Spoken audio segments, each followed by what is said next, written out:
Mwanabunge power. Mimi sitaongea mingi sana. But I would like to put 3 things into order in a proper order. Maandamano is allowed by the law.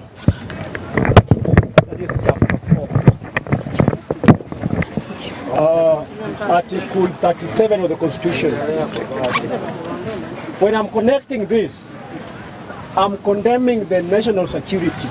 The police officers who are hunting wanabunge la wananchi Jakaranda in the name of peaceful demonstration here and siasa tunapiga hapa. Freedom of expression is allowed.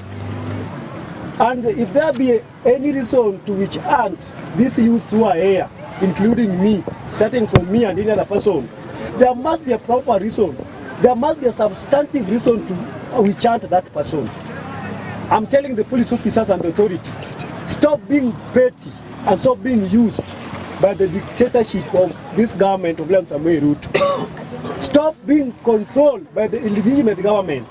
And I can justify that before the court of law. I can justify that before jurisdiction. That the government is illegitimate. That's why the government is so petty, going down to these people, our Wananchi members, looking for them for no apparent reason. Aya, wanabunge oi. Days are now very few. Push has already come to shove. On 20th, it has been declared a public holiday.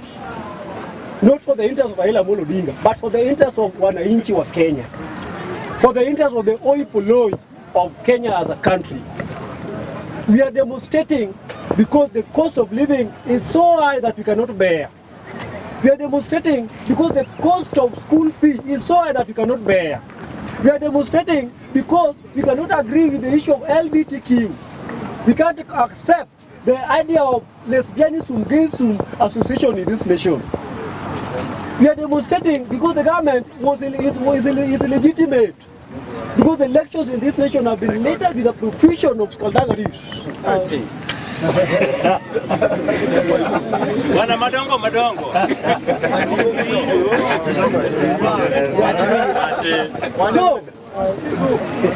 So the frequency at which the police officers are being used in this nation should be vilified in the soil terms possible. We stand as a chance to denounce the actions of Rigathi Gachagua, because he's one of the leaders who is lacking vagary.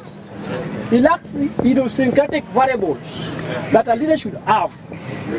It's disgusting and devastating, and therefore he needs to be replaced faster than immediately. Correct. Begin the call.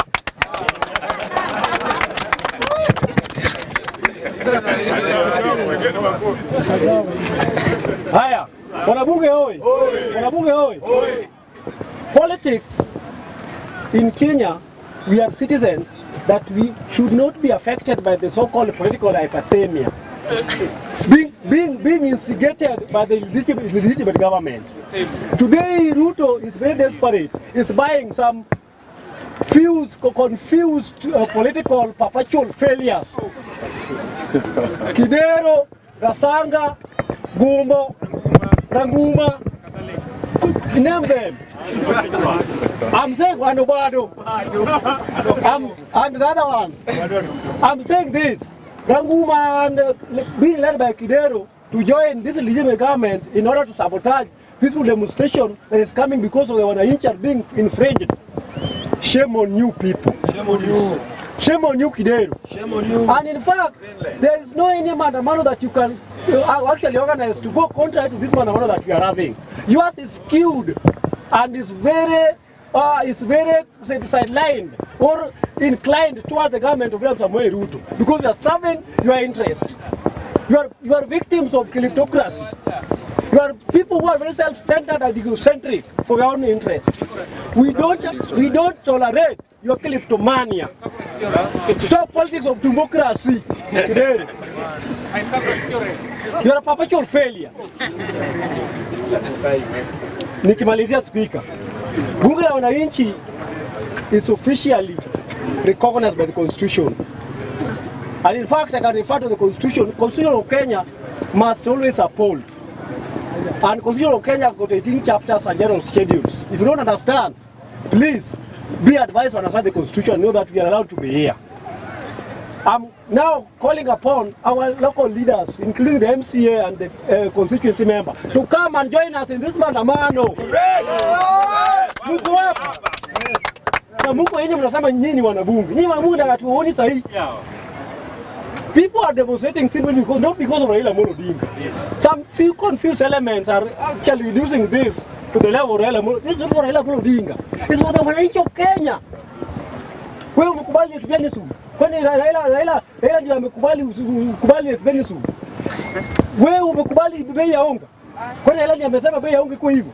Kwani Raila ndiye ameleta etibiani sumu. It is for the inchi of, for the wananchi of Kenya. My parting shot. The government of Ruto, before we eject you out of, because there are so many, only 5 days to go. Stop being vindictive. Stop being revengeful. Stop financial retaliation. Stop chanting Matiangi. Focus on things that can actually transform this economy aggressively. Stop being confused element.